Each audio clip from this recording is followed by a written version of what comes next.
Hello वीर, तो आज हम लोग करेंगे क्लास 11th का चैप्टर रेडॉक्स रिएक्शन। तो स्टार्ट करते हैं। स्टार्ट करने से पहले हम लोग ऑब्जेक्टिव्स देख लेते हैं, यानी कि हम लोग इस चैप्टर को पढ़ने के बाद सीखेंगे क्या क्या, वो लिख देते हैं। तो हम लोग इस जो यूनिट है इसको पढ़ने के बाद किस चीज़ में एबल हो जाएंगे। Identify redox reaction as a class of reactions in which oxidation and reduction reactions occur simultaneously.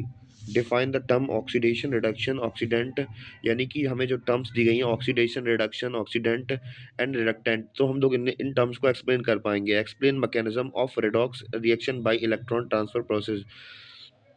Use the concept of oxidation number to identify oxidant and reductant in the reaction. Classify redox reaction into combination, decomposition, displacement, and disproportional reaction. Suggest a comparative order among various reductant and oxidation. Balance chemical equation using oxidation number and half reaction method. Learn the concept of redox reaction in term of electrolyte process। तो ये सारे हमारे objective होंगे कि हम लोग सीखेंगे क्या क्या इस चैप्टर के अंदर। तो स्टार्ट करते हैं अपना chapter. Chemistry deal with a various of matter and changes of one kind of matter into other, यानी कि केमिस्ट्री डील करता है अलग अलग प्रकार के मैटर से जो कि चेंज होते हैं एक प्रकार के मैटर से दूसरे प्रकार के मैटर्स में। ट्रांसफॉर्म, यानी कि एक मैटर होगा तो हम लोग इसमें रिएक्शन करवाएंगे तो दूसरे टाइप ऑफ मैटर में चेंज हो जाएगा हमारा। तो केमिस्ट्री ऐसे डील करता है। The transformation of matter from one kind to another occurs through the various types of reaction, यानी कि जो हमारा रिएक्शन होता है वो अलग अलग टाइप की रिएक्शंस के द्वारा ही होता है।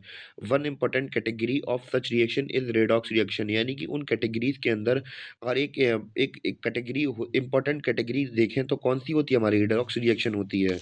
अ नंबर ऑफ फिनोमेना मतलब क्या होता है, प्रोसेस।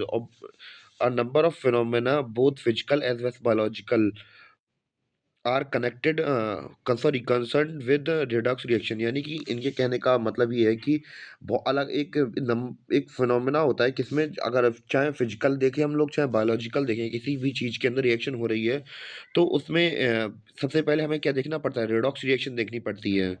इंपॉर्टेंट होती है वो। These reactions find extensive use in pharmaceutical, biological, industrial, metrological and agriculture areas, यानी कि जो इन रिएक्शंस का इस्तेमाल बड़े पैमाने पर देखा जाता है किसमें, फार्मास्यूटिकल्स इंडस्ट्रीज क्या होती हैं, जैसे कि आप लोगों को पता हो जो दवाइयाँ वगैरह बनती हैं तो वो फार्मास्यूटिकल इंडस्ट्रीज के अंदर आती हैं। Biological, industrial, metrological and agriculture, agriculture तो पता ही होगा आपको। तो इन सारे एरियाज के अंदर इस रिएक्शन का बहुत ज़्यादा यूज होता है।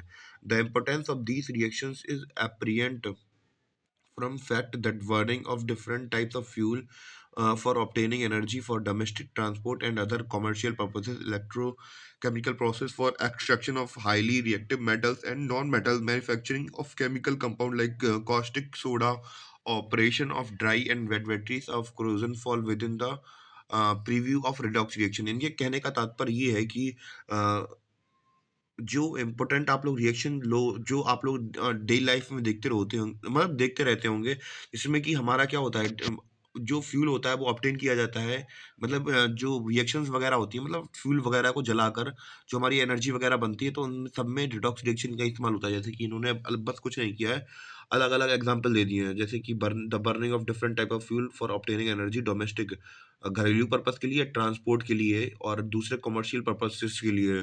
इसमें हम लोग क्या करते हैं, एनर्जी का ट्रांसफॉर्मेशन करते हैं, यानी कि फ्यूल का इस्तेमाल करके एनर्जी बना लेते हैं, तो उसी वही रिडॉक्स रिएक्शन के अंदर आता है। तो जैसे कि इलेक्ट्रोकेमिकल प्रोसेस हो गई फॉर किसके लिए, हाईली रिएक्टिव मेटल्स को अलग करने के लिए, या non metal manufacturing of chemical compound, बहुत सारे जो केमिकल कंपाउंड्स होते हैं जैसे कि कास्टिक सोडा हुआ, इनको बनाने के लिए, operation of dry and wet batteries, तो इनकी फंक्शनिंग के लिए, corrosion of metal fallen with पीयू, मतलब इसकी वजह से ही होता है।